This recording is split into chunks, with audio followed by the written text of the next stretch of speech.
오늘 이 시간에 주시는 하나님의 말씀은 마태복음 7장 12절 말씀과 마태복음 20장 26절에서 28절까지 말씀입니다. 이 계시된 하나님의 말씀을 제가 봉독하겠습니다.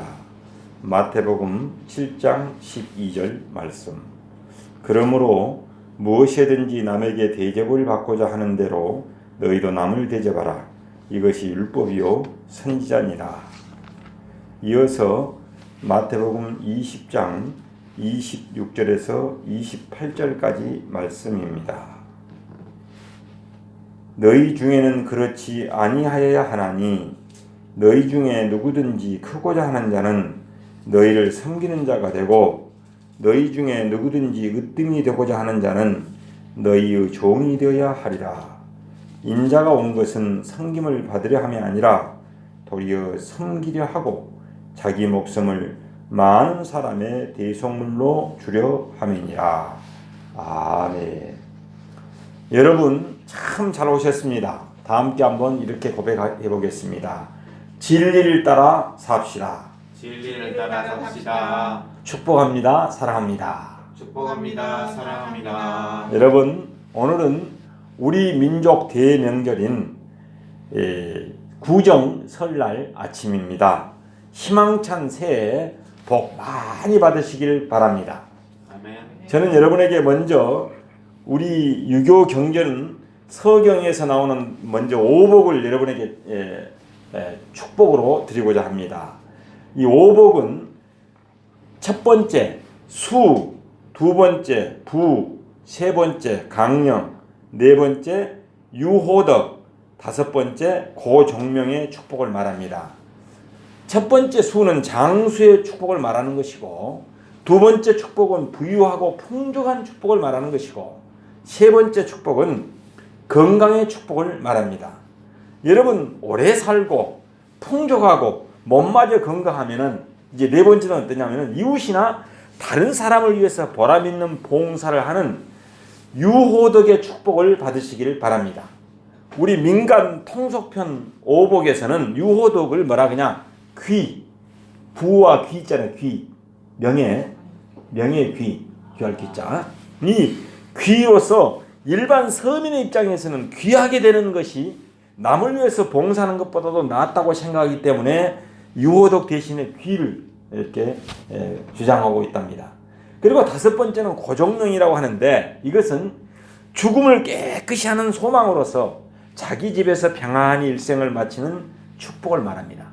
고종명보다도 보다 자손이 더 많은 것이 낫다고 여겼기 때문에 이 민간 통속편의 오복으로는 자손 중다가 들어갑니다.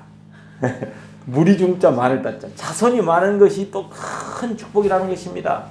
이렇게 볼 때 우리 가정은 자손 중다의 축복을 받게 된 줄로 믿습니다. 너무 축복합니다.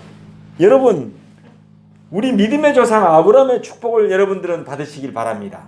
축복의 뿌리, 복의 근원이 되는 축복받은 가문의 기초를 놓은 출발점이 누구냐? 아브라함이기 때문입니다.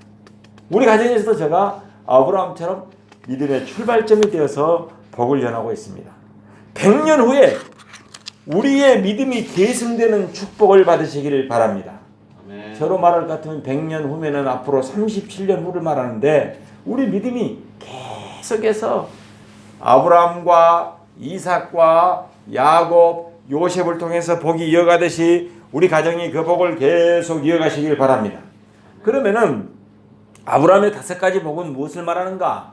첫째는 개인의 복, 두 번째는 가정의 복, 세 번째는 가문의 복입니다.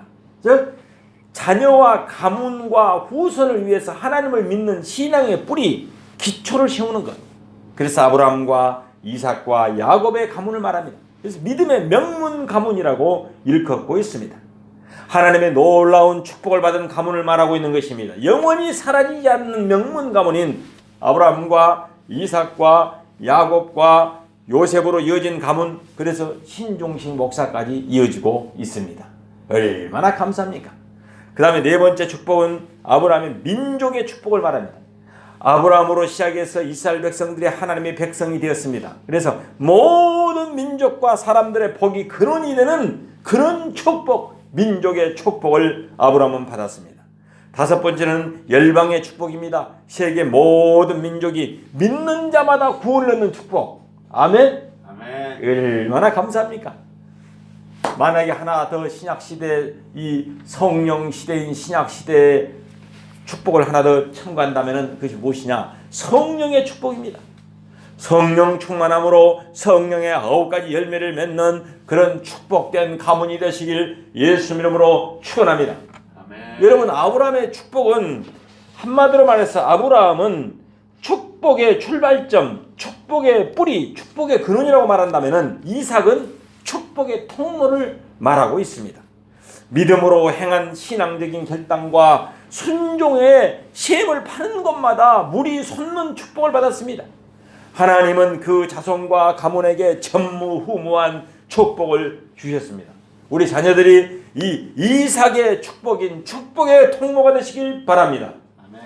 아브라함에게 주신 복이 이삭에 흐르는 과정을 보게 되면은 창세기 26장 3절 4절에 이렇게 말씀하고 있습니다. 이 땅에 거루하면은 내가 너와 함께 있어 내게 복을 주고 내가 이 모든 땅을 너와 내 자손에게 주리라.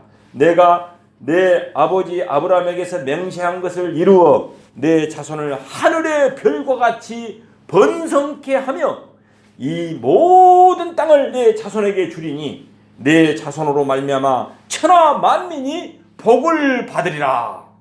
아멘. 아멘. 얼마나 큰 축복입니까?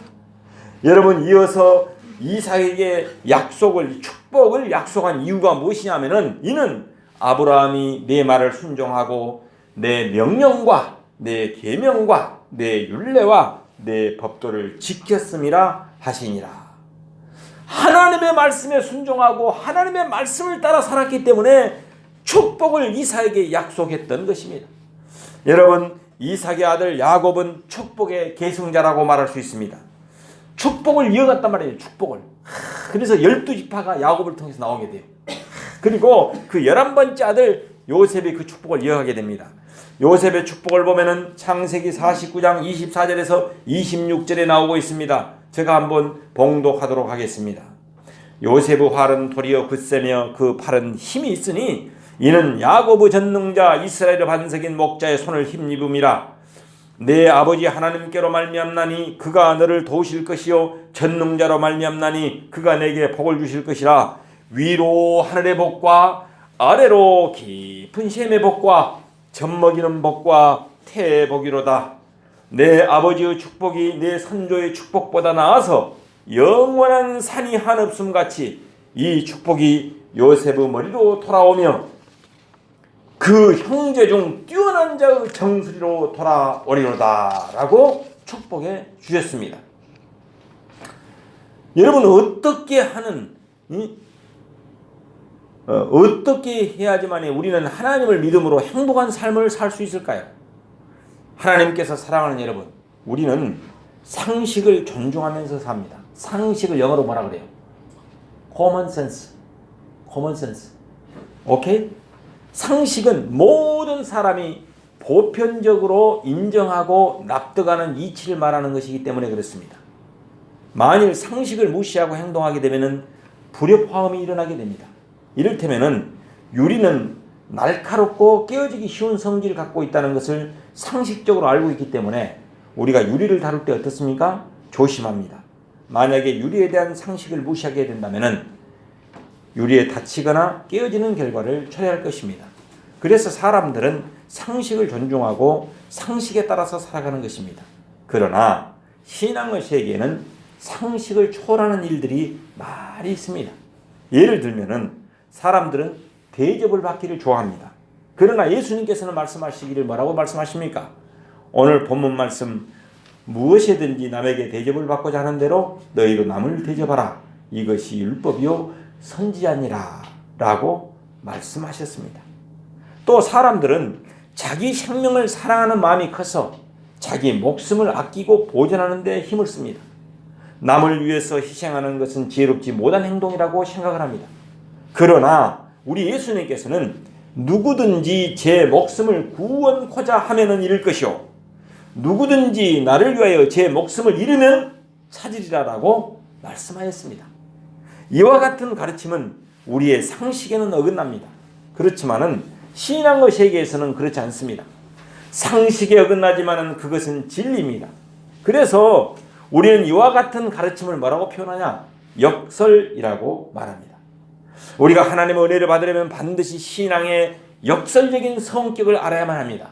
그래야만 근시안적으로 눈에 보이는 것이 집착해서 사는 차원에 머물지 아니하고 믿음의 눈으로 지평선 너머의 세계까지 멀리 바라다보고 하나님의 섭리를 이해하게 되어서 어떠한 형편에 처하든지 자족하며 행복한 삶을 살 수 있는 것입니다.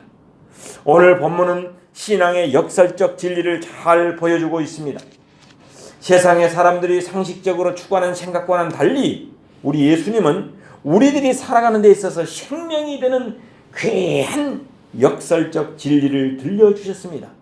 그 말씀이 우리가 생각하기에는 상식으로 이해하기 힘든 역설적인 말씀입니다.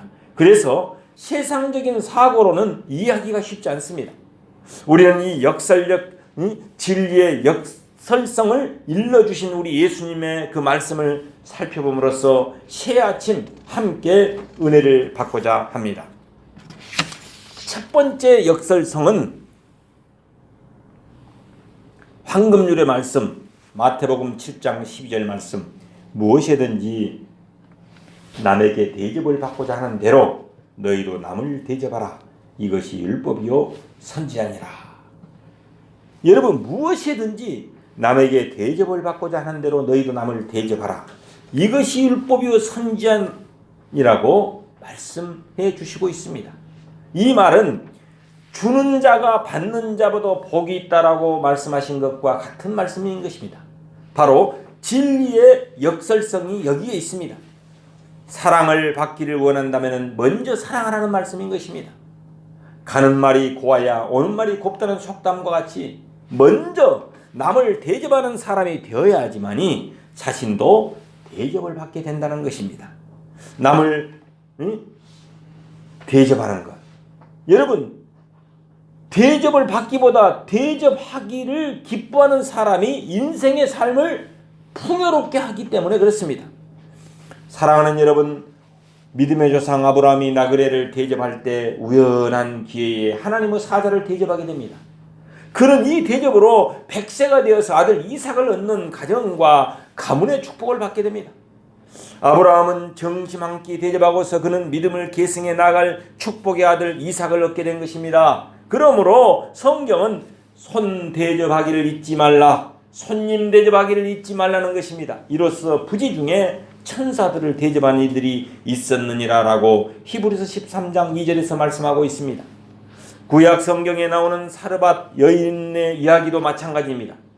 그 여인은 자신과 아들이 마지막으로 빵을 구워 먹고 죽으려고 했던 그 마지막 떡 한 덩어리를 엘리야 선지자에게 대접하고서 그는 3년 6개월의 극심한 가뭄과 기근 속에서 굶지 않고 살아남을 수 있었다고 성경은 말씀하고 있습니다. 우리는 대접의 유력을 경험하게 됩니다. 두 번째로는 예수님은 제자들에게 크고자 하는 자는 너희를 섬기는 자가 되고 으뜸이 되고자 하는 자는 너희의 종이 되어야 하리라 라고 말씀하셨습니다. 진리의 두 번째 역설성은 크고자 하거나 또는 높아지고자 한다면 도리어 어떻게 하라고요? 섬기는 자가 되고 낮은 자리에 앉으라는 것입니다. 제자들은 스승 예수님께서 십자가를 지시기 위해서 예루살렘에 올라가시는 그 심정은 헤아리지 못하고 예루살렘에 올라가면 누가 더 높은 자리에 앉을 것인가를 놓고 서로 다투었습니다. 그때 들려주신 말씀인 것입니다. 바로 이 진리의 역설성이 바로 여기에 있습니다. 사람들이 어떤 위치에 거하느냐가 중요하기보다는 진정 사람을 섬기고 도와주려고 하는 종의 의식을 가질 때 지도자의 참모습을 발견할 수 있습니다. 섬기는 자가 되면은 자연히 높아지게 된다는 것입니다. 사람들이 섬기려 하지 않고 자신을 섬기라고 하기 때문에 마찰과 불협화음이 발생하게 되는 것입니다. 저는 2017년도에 포천 사랑어교회에서 부산으로 내려왔을 때 목사 직분을 내려놓고 저의 집 인근에 있는 행복을 드리는 교회에서 서리 집사의 신분으로 출석하면서 개척교회를 섬김으로 미래가지만은 교회의 성장을 도왔습니다. 짧은 시간에 교회가 화기애애해지며 좋은 분위기로 바뀌어 갔습니다. 이를 계기로 그곳에서 건축직업학교 훈련교사를 만나게 되어서 건축직업학교에 출석해서 타일 기능사, 방수 기능사, 건축 도장 기능사, 온수 온돌 기능사, 거푸집 기능사 이 5개를 취득하게 되어서 지금은 건축직업학교 훈련교사로서 복음을 만나지 못한 사람들에게 이 황금어장에서 지혜롭게 복음을 은밀하게 전하는 복을 받았습니다. 잠언 18장 12절 말씀에 보면은 사람의 마음에 교만은 멸망의 선봉이요 겸손은 종기의 앞잡이라니라라고 말씀하셨습니다. 예수님께서는 요한복음 13장에서 보면은 친히 수건을 두르시고 그 사랑하는 제자들의 발을 씻어주는 세족식을 하셨습니다. 민망히 여기는 제자들에게 예수님은 너희도 이와 같이 서로 발을 씻어주라라고 말씀하셨습니다. 제가 한번 요한복음 13장 14절에서 15절 말씀을 한번 봉독하겠습니다. 내가 주와 또는 선생이 되어서 너희 발을 씻었으니 너희도 서로 발을 씻어주는 것이 옳으니라. 내가 너희에게 행한 것 같이 너희도 행하게 하여 본을 보였노라 라고 예수님은 말씀하였습니다. 예수님의 정신에 따라서 종의 자식으로서 섬김으로써 높임을 받는 우리 모두가 되시길 예수 이름으로 축원합니다. 세 번째 진리의 역사성은 나중된 자가 먼저 되고 먼저 된 자가 나중된다는 것입니다. 그러나 여러분 먼저 된 자로서 나중되고 나중된 자로서 먼저 될 자가 많으지라라고 마태복음 19장 30절에서 말씀하고 있습니다. 또한 20장 16절에 보면은 이와 같이 나중된 자로서 먼저 되고 먼저 된 자로서 나중되리라고 말씀합니다. 여러분 먼저 된 자가 어찌하여 나중된 자에게 뒤떨어지게 되는 것입니까? 왜 그럴까요? 거기에는 몇 가지 이유가 있습니다. 먼저 된 사람들이 영적인 자만심에 떨어지게 되면은 교만하여서 나중된 자보다도 못한 자가 되어버리고 맙니다. 토끼같이 거만한 토끼처럼. 예수님께서 이 말씀을 하시는 것은 영적인 자만심을 가진 사람들에게 경계심을 주기 위해서 비유로 일러주신 말씀인 것입니다. 먼저 되었다고 교만하거나 먼저 되었다고 자만하게 되면 성장하지 못하고 퇴보하게 되는 것입니다. 거북이와 토끼 이야기에서도 이 사실을 우리는 잘 알 수 있습니다. 낮잠을 자잖아요. 교만하게 돼서. 거북이 니까진 것은 내가 자다가 일어나도 이길 수 있다. 이런 교만, 이런 자만심이 그런 승리에서 지고 말았습니다. 영적인 교만은 결국 나락에 빠져들게 만드는 것입니다. 세속적인 것들에서 노임을 받지 못하고 얽매이게 될 때 먼저 되었다 할지라도 그는 나중된 자가 되어버리고 만다는 이야기입니다. 마태복음 19장에서 말씀은 한 부자 청년이 예수님께 와서 예수님을 따를 것을 말씀을 드리면서 예수님, 선생님, 영생을 얻으려면 어떻게 하여야 할 것인가를 묻게 됩니다. 제가 한번 마태복음 19장 16절 말씀을 봉독해 드리도록 하겠습니다. 어떤 사람이 주께 와서 이르되 선생님이여 내가 무슨 선한 일을 하여야 영생을 얻으리이까. 이 부자 청년은 세상에 있는 자신의 물질 때문에 이 돈 때문에 예수님을 온전히 따르지 못했습니다. 세상 것에 그만 자신이 붙들려서 예수님의 권고의 말씀을 따르지 못했던 것입니다. 신앙에 과감한 결단이 없으면 그 길을 따르지 못합니다. 누가복음 15장에 나오는 삭개오는 예수님을 돌 무화과 나무에 올라가서 바라보다가 예수님의 부름을 받게 됩니다. 예수님께서 삭개오 집에 가서 유하여야겠다고 말씀을 하셨습니다. 그때 삭개오는 급히 내려와서 즐거워하며 예수님을 영접하게 됩니다. 그리고 자기의 집에서 예수님을 위하여 대잔치를 베풀었습니다. 그리고 예수님께 자기 소유의 절반을 가난한 사람에게 주겠으며 누구의 것을 토색, 속여 빼앗은 일이 있다면은 사갑절이나 갚겠다고 그는 말씀을 드렸습니다. 이야, 대단한 변화의 역사가 일어나 버렸습니다. 자기밖에 모르고 욕심꾸러기 했던 삭개오가 이렇게 변해버렸습니다. 제가 누가복음에 나오는 말씀을 한번 봉독해 드리겠습니다. 누가복음 19장 8절 말씀. 삭개오가 서서 주께 짜오되 주여 보시옵소서, 내 소유의 절반을 가난한 자들에게 주겠사오며 만일 누구의 것을 속여 빼앗은 일이 있으면 네 갑절이나 갚겠나이다. 그때 이 말씀을 듣고 예수님께서는 이렇게 말씀하였습니다. 오늘 구원이 이 집에 이르렀으니 이 사람도 아브라함의 자손이미로다 라고 칭찬해 주셨습니다. 9절 말씀에 보면은 누가복음 19장 9절 말씀에 보면 예수께서 이르시되 오늘 구원이 이 집에 이르렀으니 이 사람도 아브라함의 자손이미로다. 10절 인자가 온 것은 잃어버린 자를 찾아, 즉 삭개오처럼 잃어버린 자를 찾아 구원하려 하심이라고 말씀해 주셨습니다. 이와 같은 진리의 역설적인 면을 살펴보면 공통적인 요소를 우리는 발견하게 됩니다. 크고자 하는 자는 낮아지라 라고 말씀하시고, 대접을 받고자 하면은 먼저 대접하라. 살고자 하면은 죽을 각오로 살라. 나중된 자로 먼저 된 자와 같이 되려면은 섬기는 자가 되어라. 결국은 참된 그리스도인의 삶은 인생을 대하는 겸손한 섬김의 자세와 태도에 있다는 것을 우리는 발견하게 됩니다. 예수님은 공생의 기간 동안 늘 봉사정신을 가지고 사셨습니다. 하나님의 택한 백성들에게 봉사정신을 갖고 섬기라고 말씀하고 있습니다. 섬김이 없이 무엇인가를 이루려고 한다는 것은 진실한 삶이 되지 못하고 만다는 것입니다. 하나님께서 주시는 힘을 우리는 공급받아서 시종일관 우리는 섬길 수 있는 사람들이 되시길 바랍니다.